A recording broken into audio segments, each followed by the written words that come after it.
ton son caverneux, tout ce que tu veux. Mmh. Mais non, c'est moi qui ai fait. C'est pas Mamar. Bon, Ah, en tout cas, oui, un peu d'humour parce que pour le coup, c'est vrai. Sur internet, et ça c'est à la mode depuis des décennies, maintenant on est en 2025, donc on peut dire que ça remonte à des décennies, cette, obsession de la mise en garde. Donc tu retrouves des savants qui je dirais pas qu'ils se takfirisent non plus, bon, ben qu'il y ait des gens qui takfirisent Ismaël Mounir, Badr et autres, prédicateurs qui ne vont pas dans la tendance majoritaire en termes d'opinion et d'avis personnels. Mais tu vois, il y a beaucoup de mise en garde, c'est-à-dire quoi? Ah là, fais attention, un peu comme à l'école, tu vois. Ah là, fais attention, tu es en train de mal te comporter. La prochaine fois, c'est un avertissement. Là, pour le coup, je te fais un petit blâme. Prochaine fois, avertissement. Et au bout de 3 avertissements, tu sors. Donc, c'est que ça me rappelle un peu cette logique, en fait. oui, Je te c'était jure. ouais, mais c'était Bah oui. mise en garde, puis avertissement, puis blâme ou ouais, je sais plus, ça dépend l'ordre après, ça dépend. Ouais. Voilà. Mais à la fin, tu sais que t'es dans la merde. Au dernier avertissement, t'es foutu. Tu Oui. sors de la secte. Le problème, Et là, c'est que c'est un adieu définitif, tu vois. mais Voilà. des mises en garde, il en a 50 ou 100 là en ce moment. Ben oui. De toute façon, Oh là. franchement, s'il nous écoute, Monsieur Mounir, vous avez bien fait de partir de France, enfin d'aller ailleurs, quoi, de faire la hijra, parce que là, pour le coup, il est bien mieux en sécurité et en sûreté là où il est qu'en France. Avec tout ce qui se passe en ce moment, Ah oui, je il est savais bien pas mieux qu'il là-bas. Voilà. ouais, bah, il serait plus en sécurité au Maroc même qu'en France, je pense, tu vois?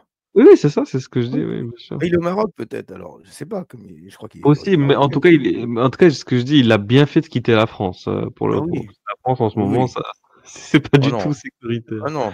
Voilà. Ouais. Oui, oui, alors, tu vois ce qui s'affiche comme image? Tu as vu les flammes? Là, c'est pas moi qui l'ai fait cette image, hein, c'est vraiment un mec qui fait des vidéos. Ah! Ah OK. Oui. Ah, c'est Ah, un c'est mec qui fait toi des qui fais vidéos. Ah oui, l'image. quand OK, je te OK, dis OK. que les mecs, ils étaient partis ils partent loin contre lui, quoi. Les mecs, ils sont ils Mais pètent les plombs, hein, vraiment.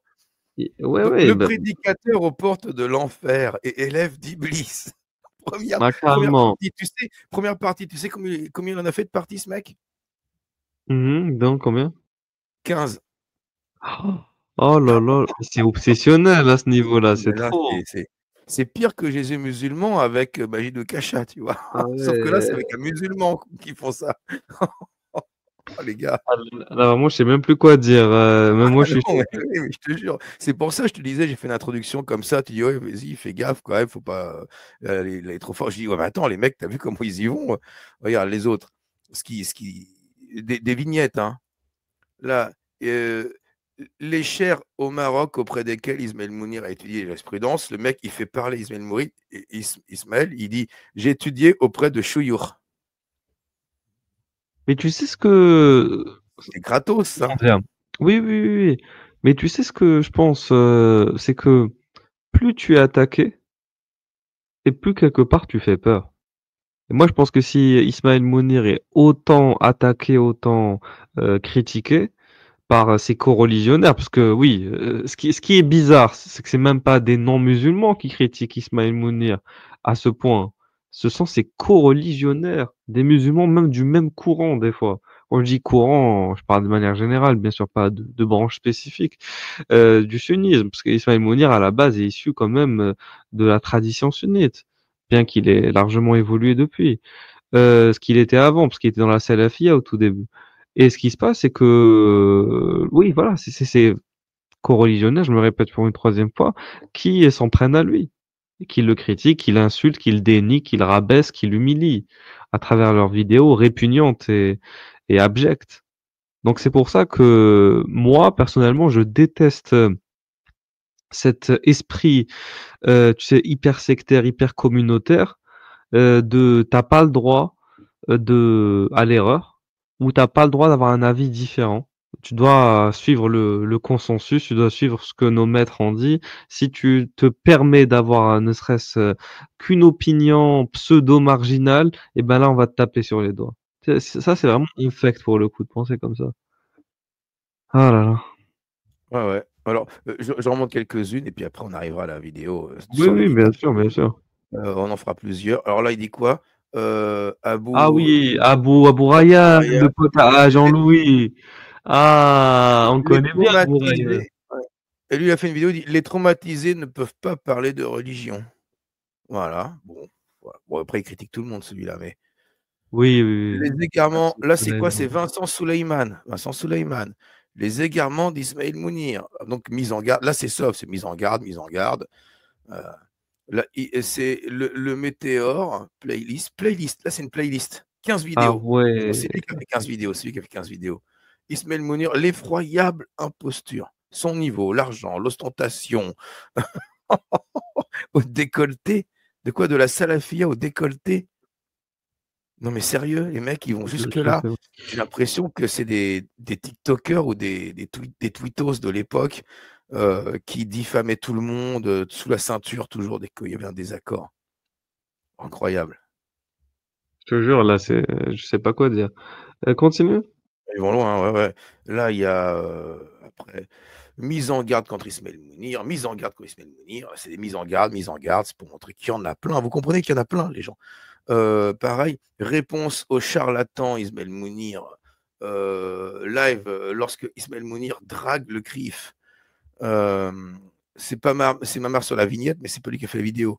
Là, c'est le critérium, la stratégie d'Ismaël Mounir. Mais quel est son but? Mais on comprend pas. Mais où veut-il aller? Peut-être il veut juste réformiste. Voilà, là, c'est Mamar. Mamar, il a dit: est-il un réformiste féministe au service de Satan? Oui, oui, mais c'est n'importe quoi. Bon, il met Là, un bon. point d'interrogation, Mamar, il est un peu moins bête que les autres. Alors, j'ai dit: pourquoi? Pourquoi? Alors, j'ai juste présenté les nouvelles vidéos qu'il fait sur sa chaîne comme Ismaël pour comprendre peut-être que son contenu pourrait parler à tout le monde ici. Lui aussi met beaucoup de points d'interrogation, en fait, hein. Mais là, du salafisme au réformisme, ma transformation, celle-là, il faudra qu'on la regarde. Faut-il croire aux hadiths? On nous a menti sur le châtiment de la tombe. La musique, péché ou bénédiction? Ah, c'est ça qui Je crois qu'il irrite les autres aime la musique. musulmans. Ouais. Musulmans qui le critiquent, c'est ce qui les irrite, c'est qu'il remet en question des sujets qui ont été autour de thématiques qui tiennent beaucoup à cœur ces gens-là. Donc les sujets autour de l'héritage, la musique, les relations, Le les rapports le hommes-femmes. le mariage des femmes Voilà, musulmanes c'est avec ça, des musulmans. voilà, c'est ça par exemple. Mais juste, vas-y, finis ce que tu voulais Ah montrer. bah là, je crois que c'était fini, on va pouvoir Ah, passer à ok, la ok. Non, non, on va oui, alors si, alors celui-là, ça a dû faire mal parce que famille euh, musulmane toxique. juste, Que faire quand la famille détruit? juste rapidement, peut-être que pour les gens qui connaissent pas Ismaël Mounir, rapidement, je vais le présenter. Oui, Donc, oui. Ismaël Mounir, d'ailleurs, je suis sur son site internet, je vais vous le partager rapidement. Donc, après 10 ans de formation et d'expérience, je me suis pleinement engagé dans ma mission de vie, aider les gens à sortir de la crise spirituelle. Le coaching spirituel est pour moi une vocation car je suis convaincu que chacun peut trouver sa voie et son épanouissement spirituel. Je suis né à Paris de parents marocains. Donc, il est de culture donc franco-marocaine. Fils d'immigrés en France, dès mon plus jeune âge, je me suis senti partagé entre deux cultures. Je ne me sentant ni pleinement français ni pleinement marocain, cette quête identitaire m'a conduit à m'intéresser à l'islam. Tu vois, moi j'aime beaucoup cette honnêteté. Parce que beaucoup de musulmans n'osent pas parler de leur tiraillement entre les deux cultures, voilà, qu'ils peuvent avoir. Étant jeune et inexpérimenté et inculte en matière de religion, j'ai adopté une vision sectaire et rigoriste de l'islam, abandonnant mes études en maîtrise pour partir vivre au Maroc pendant 7 ans. Mais un jour, malgré ma pratique intense de l'islam et tous mes sacrifices, je me suis rendu compte que j'étais malheureux, que mon cœur était rude et haineux. Je n'étais plus moi-même. J'ai donc décidé de m'isoler pour faire mon examen de conscience. Cette expérience a été un grand tournant dans ma vie, car j'ai ressenti l'envie de tout reprendre depuis le début, en me focalisant sur l'éducation, la purification de l'âme, l'amélioration de mon caractère et de mon savoir-être. Voilà. Ensuite, à mon retour en France, j'ai commencé à prêcher, je suis devenu un prédicateur influent, mais j'ai vite réalisé que je ne pouvais pas répondre à toutes les problématiques auxquelles j'étais confronté. Souffrance psychologique, addiction, perte de sens, dépression et j'en passe. C'est alors que j'ai ouvert l'univers découvert, excusez-moi, l'univers des sciences humaines et comportementales ainsi que le développement personnel. Après 10 ans de formation et d'expérience, je me suis pleinement engagé dans la mission de vie, aider les gens à sortir de la crise spirituelle. Le coaching spirituel est pour moi une vocation car je suis convaincu que chacun peut trouver sa voie et son épanouissement spirituel. Voilà, maintenant qu'on a mis en place le cadre, on peut y aller. Vas-y, je t'en prie. Ah oui, je vais rafficher ça. Tu as bien fait de parler d'honnêteté. Et là, quand on voit ce type de vidéo qu'il fait, que faire quand la famille est détruite par la famille musulmane, c'est plus que de l'honnêteté. Enfin, en tout cas, c'est de l'honnêteté, mais c'est aussi beaucoup de courage. Parce que là, il faut du courage. Hein. Quand tu es musulman pour faire ça, quand tu sais ce que tu vas prendre comme retour de bâton, que tu vas être diabolisé encore plus, on sent que le gars, il en a rien à faire. Là aussi, Ah, il interviewe Menel, qui affirme ne plus être musulmane. Donc, il fait lui-même des témoignages d'ex-musulmans quand elle même, est avec bienveillance, belle, avec Ménel, quand bienveillance. même. Hein. Ouais, elle est belle, hein, Désolé. elle est belle. Digression personnelle. Oui, oui, oui, voilà, voilà le message. Menel, si tu as compris le message, on ne sait jamais. Mais bon, je crois que ça va bien dans Écoute, son couple. Ménel, si Voilà. tu nous écoutes, Ménel, sache que tu es un grand fan sur le collectif Express. Voilà. Bon. Ouais, Euh, ouais. Et salut donc, Touda. salut Allez, Touda. Touda. Donc, on voit d'ailleurs que j'ai commencé à regarder la vidéo, on voit la barre rouge en dessous. Tu sais, que comme tu regardes, j'ai Oui, regardé jusque les trois quarts. oui, Euh, c'est vrai. très, Moi, j'ai pas très, encore vu ça. très bonne qualité de vidéo, d'interview, de réflexion. Les deux franchement admirables.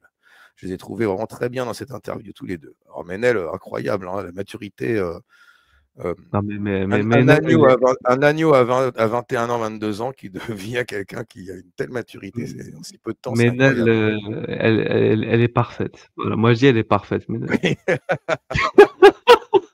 Ouais, ouais. Bon, allez, Allez. on va donc passer. Ah, le lien pour Touda. Attends, lien Oui, du. je viens de voir. Regarde. Alors, on va pas être trop nombreux parce on veut pas perdre trop de temps. Donc voilà, Touda, c'est pour Touda le lien, les gens. Euh, alors, donc j'avance. On va passer Vas-y, bébé, vas-y. à l'exemple de l'héritage. Donc, on va regarder sa vidéo La question. qu'il a fait lui, la question de l'héritage. Donc, et puis tu me coupes quand tu veux. Hein, enfin, on intervient quand on veut. Hein, d'accord? Allez, Ok. c'est parti. Que va-t-il dire sur l'héritage en islam? Parce que vous savez, les gens, peut-être certains ne le savent pas, mais l'héritage en islam, hein, Touda qui vient d'arriver, tu vas nous expliquer comment ça se passe l'héritage en islam pour la femme. Salut Touda, au fait. Bonsoir. Touda? Oui, bonsoir. J'étais en train d'éteindre l'autre vidéo. Oui, Ok. j'avais Bah, vu. Moi, ton micro est nickel d'ailleurs. Attends, j'en profite ah, dans le chat. parfait. Dites-nous les micros. S'il y en a qui décodent ou quoi, dites-le. Hein. Bon, Touda, pour l'instant, pour moi, c'est nickel. Vas-y. Ouais, c'est super parce que moi, je suis tombée sur une autre vidéo qui critiquait. Je ne sais pas si tu Oui. as vu, j'ai publié juste un passage où il descendait Manel. Ça y est, après l'avoir. Vous savez que Manel a chanté pour le roi de la Jordanie? Elle est allée jusque-là. Elle a été invitée partout dans le monde arabe. Elle était devenue l'égérie du voile de la femme voilée en France. Une fois qu'elle a décidé d'enlever par choix, hein, les gens Oui, qui oui, étaient oui. contents du choix, eh bien, elle a été harcelée et elle a perdu la moitié de ses abonnés. C'est Et ce gars-là qui critiquait Ismaël Mounir, je ne sais pas si vous allez en parler, il disait, Manel, c'est rien du tout. Elle vaut rien, elle est débile, elle est ignorante. C'est lui le problème de Ismaël Mounir, lui qui joue le jeu des apostats, un truc comme ça. Bref, C'est qu'il a pas regardé.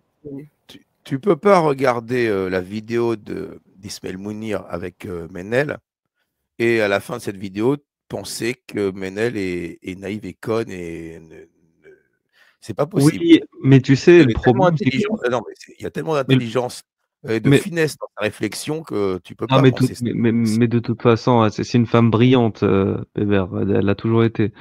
C'est juste que, comme tu as dit, elle a manqué de maturité à un moment donné, par contre, c'était à l'époque de The Voice, et après, suite à tous les épreuves qu'elle a subies, comme le raconte Touda, les insultes, Elle a été l'harcèlement, les instrumentalisée. attaques, les menaces, et l'instrumentalisation médiatique de la part aussi, les musulmans voulaient l'utiliser comme, tu l'as dit, comme porte-parole de la communauté musulmane, et c'est ça qui l'a poussé, d'ailleurs, je pense, qui a contribué à la faire quitter l'islam.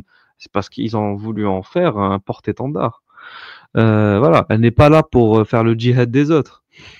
Et par contre, moi, ce que je pense, personnellement, c'est que traditionnellement, dans la religion islamique sunnite, on ne pense pas qu'une femme puisse réfléchir par elle-même ou ne serait-ce qu'avoir un cerveau fonctionnel. C'est pour ça qu'ils se disent, ils l'infantilisent. Je pense que Touda va me rejoindre sur ça. Ils se disent non, mais elle, de toute façon, elle a été manipulée par les autres, par les hommes, Ismaël Mounir, d'autres, etc. La pauvre, elle peut pas réfléchir par elle-même. C'est sûrement pas de sa faute. Si Ça, l'on c'est le pire des arguments qu'on peut dire sur une femme. L'argument de instrumentaliser, c'est vraiment être d'accord avec l'idée selon laquelle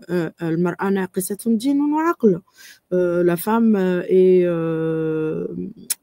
a la moitié des capacités, disons, je ne sais plus la traduction exacte, Oui, c'est ça. mentale, en tout cas, en intelligence et en religion, en connaissance de la religion. D'ailleurs, c'est pour ça qu'elles sont majoritaires en enfer, voyez-vous. Et ça vient nous parler de la femme en islam. Alors, bah du coup, je reviens à nos moutons. Il va nous parler, et je ne sais pas encore ce qu'il va dire, hein. Je sais que Mamar a commencé à critiquer, donc je devine plus ou moins ce qu'il va dire. Il va parler de l'héritage en islam. Est-ce que, Touda, vu que toi tu milites beaucoup pour ça, justement, que peux-tu nous dire sur les règles de l'héritage en islam? Quel est le problème avec ces règles? Aux gens qui découvriraient la vidéo et qui ne connaissent pas et qui se disent tiens, c'est la paix, c'est l'amour, c'est la tolérance, de quoi parle-t-il, les enfants, enfin? Bah, l'héritage, son problème, c'est qu'il est clair. La sourate, le verset 4.11 et 4.12, mais ce qui nous intéresse plutôt concernant l'inégalité en héritage juste entre la femme et l'homme, juste parce que c'est une femme, eh bien, elle hérite de l'exacte moitié de ce qu'hérite de la part du garçon. Et ça, c'est écrit noir sur blanc, les Zakari mitlu haddil untayn. Et ça, c'est-à-dire même Bourguiba, qui a réussi à interdire la polygamie, à interdire même le voile dans les années, à la fin des années 50 en Tunisie, n'a pas réussi, même s'il le voulait, à faire abolir cette loi sur l'héritage. Pourquoi? Illa al-Qur'an, sauf le Coran. On lui crie, le monde arabe, Azhar bien sûr, tout le monde arabe voulait se retourner. Donc, bien sûr, les menaces de terrorisme commençaient, on finit par le convaincre de ne pas prendre de décision pour changer cette loi. Donc, les Tunisiens ont lutté jusqu'à, je crois, en 2019 ou 2020. Il y a eu une proposition, des discussions ont commencé et j'avoue que je suis pas très convaincue par la décision. Il paraît que ça a été changé, mais je parle que de la Tunisie. Hein. C'est-à-dire que dans tous les pays musulmans qui existent et qui adhèrent, disons, à la Ligue arabe, qui a et qui est gouvernée en tout cas par les islamistes, ou pas, hein, ou même des dictatures en Syrie, partout. Les femmes arabes et musulmanes héritent de la moitié. Sauf en Turquie, où Kemal Atatürk avait touché déjà à la loi depuis qu'il a décidé d'une laïcité, ou en Iran, il faudrait vérifier. Voilà, donc, et tout ça à cause d'un verset coranique qui est la 4.11. Donc, aucun pays n'a... Donc, toutes les femmes, dont moi l'apostate, tu vois, juste un exemple comme ça, pour me prendre comme exemple.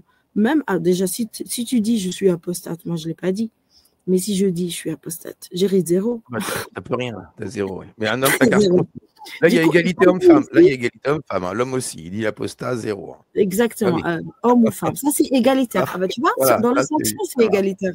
Là, je dois me réjouir parce que pour une fois, on a la même sanction, moi et l'apostat. homme. Oh là là. Mais Alors, en tant que musulmane, ben non, j'hérite de la moitié. ah oui, oui, la J'ai le moitié. document qui me le dit, Oui, officiel. oui, et puis si tu as Voilà. beaucoup de frères, Mm. Voilà, beaucoup de t'as rien, frères, t'as rien. des familles nombreuses, tu te retrouves avec pas grand-chose. Voilà. Mais rien, tu prends rien. Tu prends jamais Ah rien. ouais. Je n'y compte même pas. T'imagines une famille, il y a 5 frères et une sœur. Bon, ben voilà, hein. Elle va toucher, elle va avoir quelques couverts, quelques assiettes, quelques verres. Bon, bref, allez. Eh ben, on va voir ce que lui il propose, hein, parce que c'est vrai que c'est un verset du Coran. Tu as dit le problème, c'est que c'est la parole de Allah, hein. Donc, alors, que propose Ismaël Mounir concernant le mariage? Donc, on va écouter sa pensée. Et puis, bien sûr, vous m'interrompez, vous me dites d'arrêter la vidéo quand vous le souhaitez, les amis. Allez, c'est parti. La question de l'héritage en islam est une question qui a fait toujours couler beaucoup d'encre.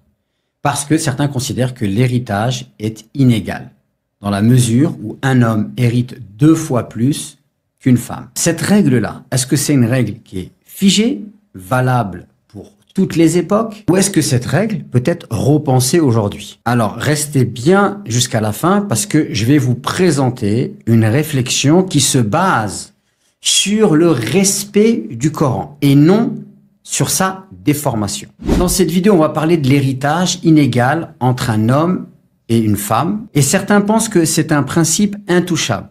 Et d'autres affirment qu'il peut évoluer. Non pas en ignorant le Coran, mais en s'appuyant sur ses finalités. Je vais vous citer les arguments des uns et des autres et faire référence aux réflexions d'un savant marocain qui s'appelle Mohamed Abdelwahab Rafiqi, un penseur marocain, qui propose une relecture contextuelle. Donc restez bien jusqu'au bout et je vais vous montrer qu'en islam, on peut tenir compte des changements de société sans trahir le texte sacré. Et ça, c'est très important. C'est très important de comprendre ça parce que certains pensent que ceux qui veulent rester sur l'approche littérale du texte sont ceux qui défendent le Coran.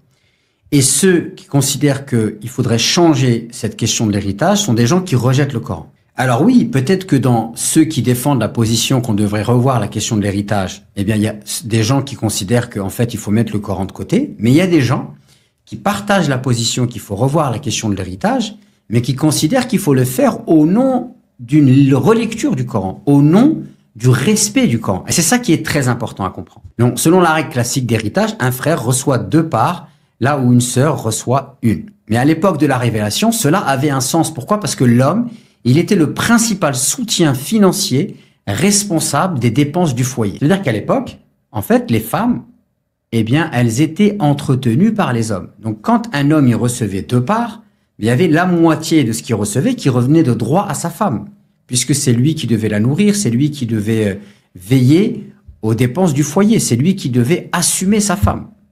Il devait l'habiller comme lui s'habille, dans le sens que l'argent qu'il dépense, lui, pour se vêtir, eh bien, il doit dépenser la même chose pour son épouse. Il doit la nourrir de...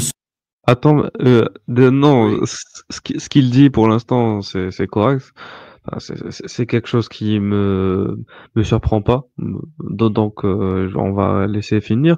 Juste, je voudrais réagir par rapport à quelqu'un dans le chat.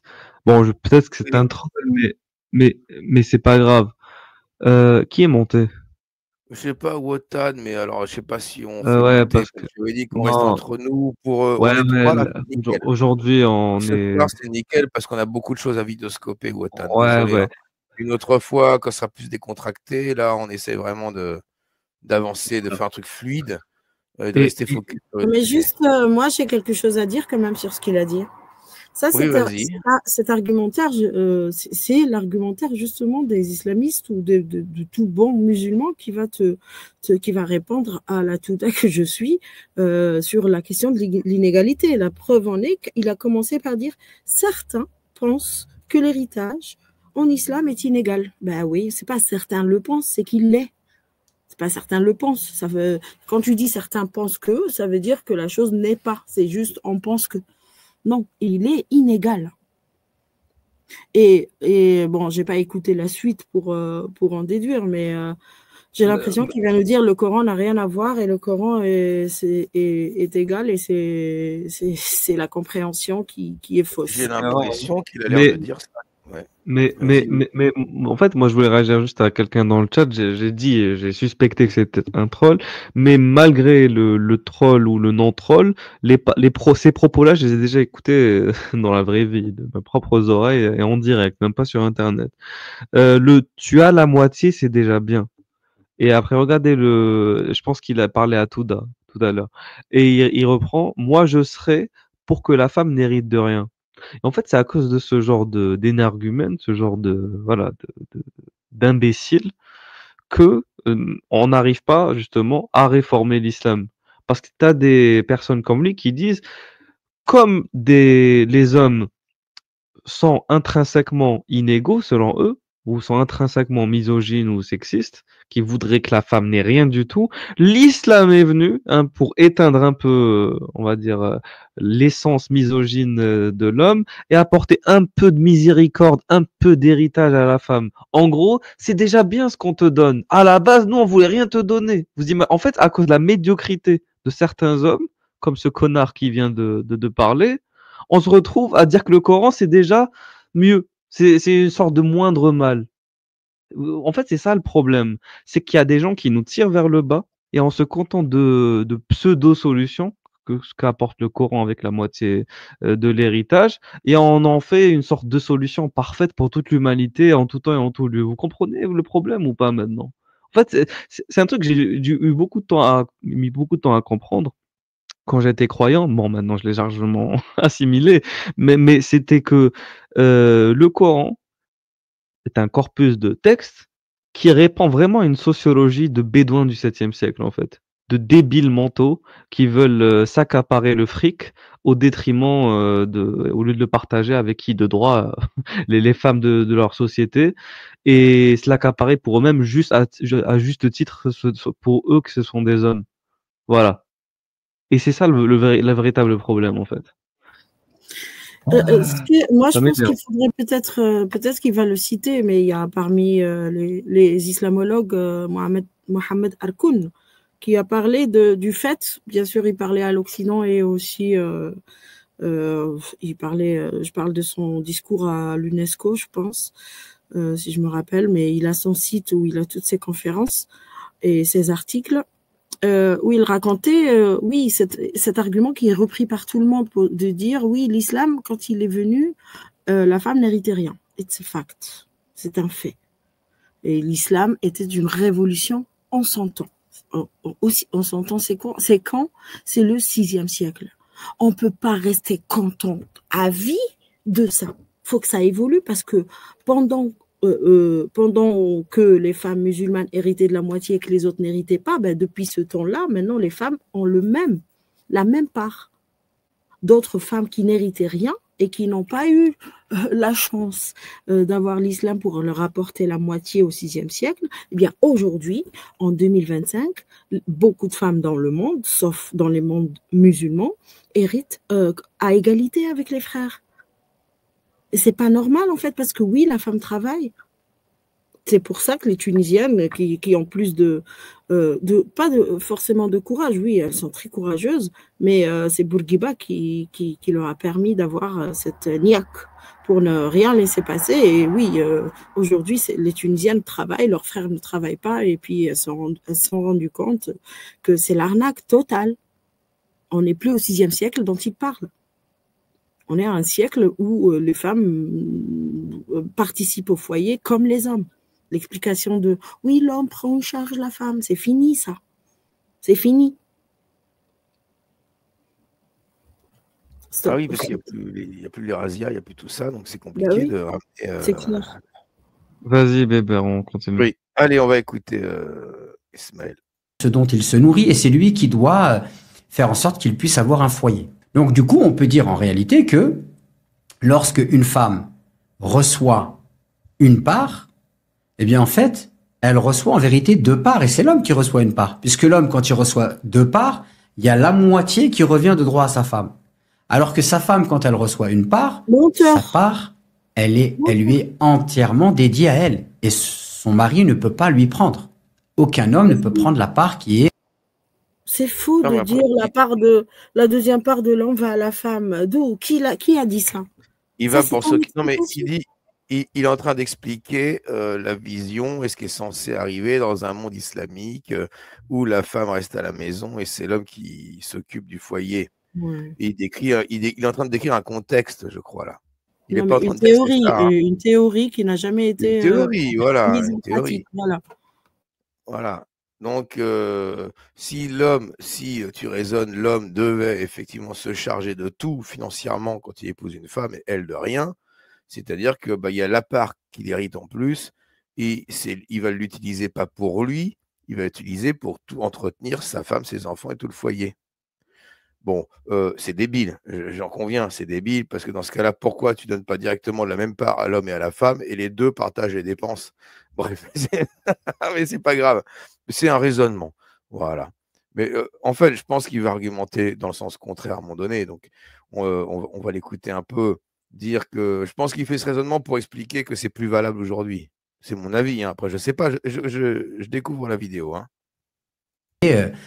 Dédié à la femme. Donc quand on approche les choses comme ça, on se rend bien compte que le Coran, à travers cette règle, ne cherche pas à être injuste vis-à-vis de la femme. C'est juste que le Coran, il est révélé dans une société patriarcale et donc le Coran, il prend en compte la réalité de l'époque dans laquelle il est révélé. Mais aujourd'hui, la situation a changé. Les femmes travaillent, elles contribuent financièrement et elles peuvent même être parfois le pilier de certaines familles. Elles ont un poids économique. Et face à cette situation, certains penseurs estiment qu'il est légitime de se demander si la répartition traditionnelle est encore adaptée. Alors j'ai même déjà entendu le cheikh Mohamed Abdelwahab Rafiki dire qu'au Maroc, eh bien aujourd'hui, en cherchant à appliquer le Coran à la lettre, eh bien sur le terrain, sa mise en application apporte le contraire de ce que veut le Coran.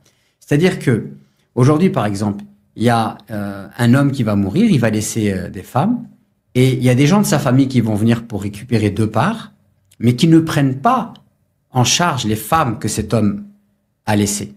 Et donc, du coup, il y a des femmes qui vont voir qu'elles vont recevoir moins d'héritage, qu'il y a une partie de l'héritage qui va partir dans la poche d'hommes qui ne prennent pas ces femmes-là en charge. Donc, c'est une forme d'injustice. Or, à l'époque où le Coran est révélé, c'était pas comme ça que ça se passait. Avec l'approche tribale, quand il y avait un homme qui mourait, eh bien, les hommes de sa famille prenaient en charge les femmes que cet homme laissait. Aujourd'hui, ce n'est plus le cas.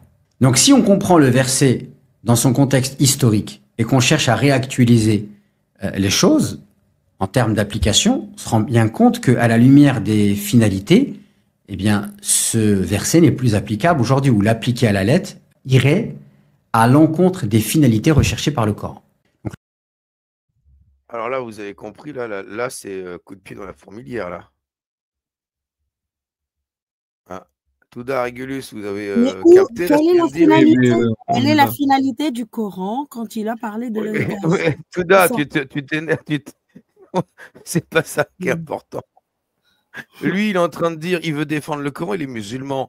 Tu vas pas lui reprocher d'être musulman et de défendre le Coran. Il dit, oui, le Coran, c'est mignon, c'est tout beau, d'accord? Ce qu'il y a, c'est que pour lui, la finalité du Coran, c'est tout beau. Et quand un verset du Coran comme celui-ci va à l'encontre de la finalité dans le contexte actuel, il n'est plus valable. Il a dit que le verset n'est plus valable.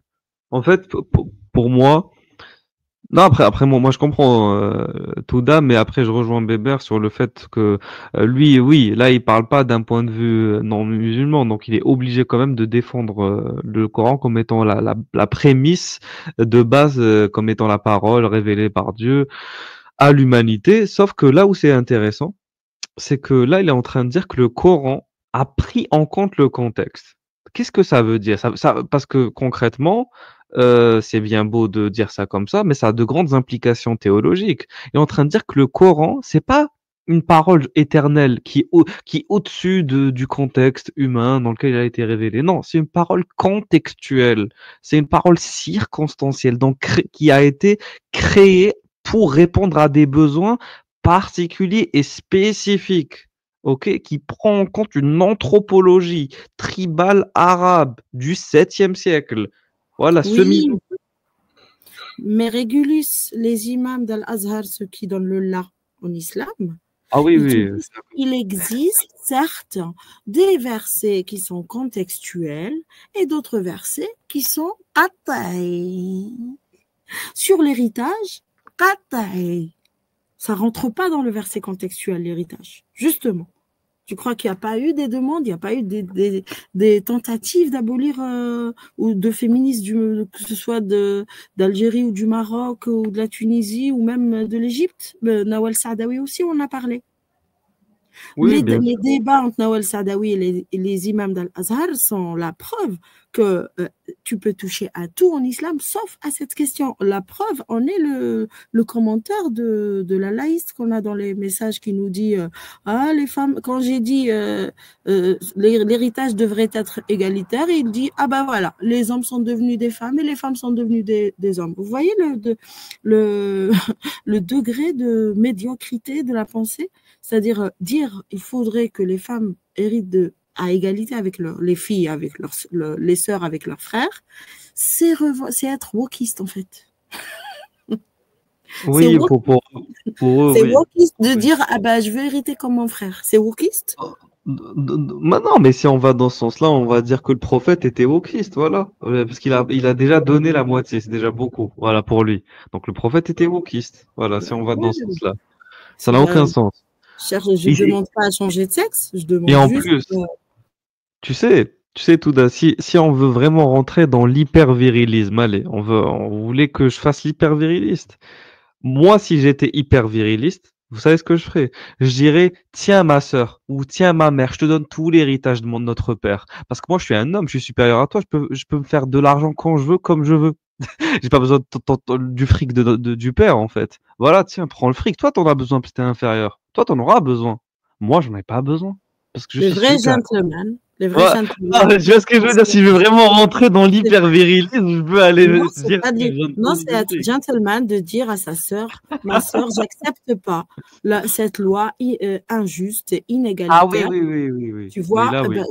je te redonne ta part. la même part que ma sœur. Voilà. Oui, là, oui. Non, mais moi, je parlais dans il abandonne tout. Mais bien sûr que dans le sens où il aime sa sœur ou sa mère, etc., il partage avec elle à part égale, évidemment. Et ça se fait déjà en plus, via le système de donation, voilà, ou de redistribution. Oui, il Voilà. y a des frères qui sont qui sont des hommes avec un vrai Z. Gilou, par exemple, une fois, j'ai discuté avec lui. J'ai fait beaucoup de live, moi, sur ce sujet. Et on en a discuté avec Gilou. Il m'a raconté que lui, pour sa sœur, il a dit en live qu'il n'a pas accepté le partage inégalitaire entre lui et sa sœur. Et il a tout fait pour qu'elle ait la même part que lui. Et j'ai trouvé ça très respectueux et très respectueux, oui, du statut de la femme. Déjà, il faut commencer par soi-même, en fait. C'est que peut-être quand tu as été élevé par des parents qui étaient déjà contre ce principe et qui ont élevé leurs enfants en leur faisant comprendre que c'est un principe injuste. Et dans ce cas-là, pour eux, c'est naturel de le faire, tu comprends? Maintenant, si le garçon dans une famille est élevé comme un enfant roi et le rôle de sa sœur, c'est de faire la vaisselle, et il n'aura peut-être pas l'idée, le fait de lui rendre une part d'héritage en plus, il ne comprendra pas pourquoi. Ça dépend de la famille, en fait, de l'éducation qu'ils ont reçue de leurs parents. Ce genre de réaction. Oui, bien sûr. En fait, c'est l'évolution des mœurs. Ce sont l'évolution de la société des mœurs. Et c'est l'avenir, parce que ce qu'il est en train de dire Ismaël Mounir aussi, là-dessus, c'est ça. Moi, j'ai confiance que ça finira par s'arrêter. Pas partout. Hein. En Afghanistan, ils sont mal partis, ils sont mal barrés. Hein. En plus, il y a Jean-Louis qui vient de débarquer là-bas, je ne te raconte pas. Ni en Irak, ni en Iran. Voilà, ouais, non. Mais tu vois des pays comme, je sais pas, la Tunisie, tu parles le Maroc. Même peut-être un jour l'Algérie. Ça commence. En fait, l'Algérie, les choses ne changent pas d'un point de vue juridique et étatique, mais changent d'un point de vue de la réalité sociale. Parce que comme a dit Touda, les femmes c'est elles qui bossent le plus, elles qui sont le plus diplômées, c'est elles qui vont participer à l'essor économique du pays. Donc petit à petit, le changement se fera. S'il se fait pas par le haut, il se fera par le bas. Ça, je le constate de mes propres yeux, en fait. Bon, vas-y, on continue. Le Coran nous pousse à la justice, il nous pousse à la responsabilité, à la prise en compte du contexte. Et si on ne fait pas cela, en voulant appliquer le Coran, eh bien, on va déformer le Coran. Allez, par exemple, le Coran nous dit « est préparé pour lutter contre les ennemis, ceux qui veulent vous attaquer, toute la force que vous pouvez et des chevaux de combat. Il n'y a aucune personne qui a considéré que aujourd'hui encore en 2024, si on veut préparer une armée pour se défendre, donc on sait que tous les pays ont un ministère des armées et de la défense, il n'y a aucun savant musulman qui dit qu'aujourd'hui, en 2024, si un État musulman veut préparer une armée, il doit absolument avoir des chevaux. Ce qu'on comprend du verset, c'est la finalité. La finalité, c'est qu'on a le droit d'avoir une armée pour se défendre. Comme dans tous les pays du monde, il y a un ministère des armées et de la défense. Mais il n'y a personne qui a imposé les chevaux. Pourquoi? Parce que les chevaux, c'est un moyen pour atteindre une finalité. La finalité, elle ne change pas, c'est-à-dire se préparer pour se défendre, préparer une armée, préparer des forces. Par contre, le cheval, qui est un moyen, lui, va changer avec l'époque. Donc c'est exactement la même chose au niveau de l'héritage.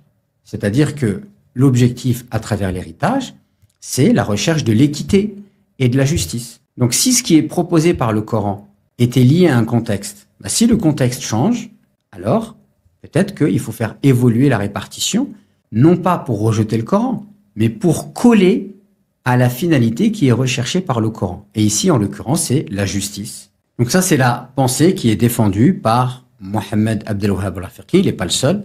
Et donc, vous voyez bien qu'il est pour remettre en cause la répartition qui est proposée par le Coran, non pas en rejetant le Coran, mais en cherchant à coller au mieux à la finalité du Coran. Donc, il prend en compte le contexte et il cherche à appliquer le texte à la lumière de sa finalité et en comprenant le contexte dans lequel il est. Alors, ceux qui vont refuser toute évolution, ils craignent qu'on ouvre la porte à la remise en cause d'autres règles.